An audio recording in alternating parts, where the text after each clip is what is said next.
Do you know that we spend thousands of dollars a year making our houses smell good?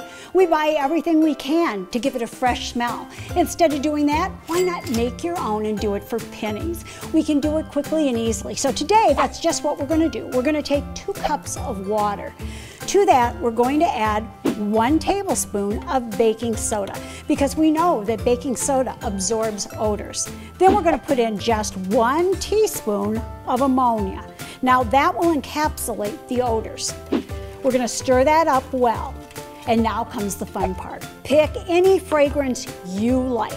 Now I have a white balsam here because I just love that smell. It reminds me of my roots in Michigan.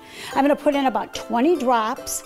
And really, put in as much as you want. You can put anywhere to 10, 30 drops, whatever smells good to you. And I like quite a bit in there.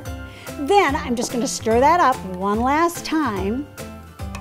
And then I take small spray bottles because I want to put them in all the bathrooms, maybe in the kitchen too. And I'm going to fill that bottle. And this will usually do maybe 2 to 3 of these bottles.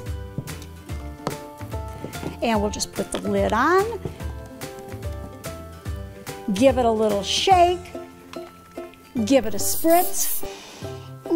Smells so good. For additional information, check out my website at queenofclean.com. Follow me on Facebook and Twitter, and thanks for talking dirty with the Queen of Clean.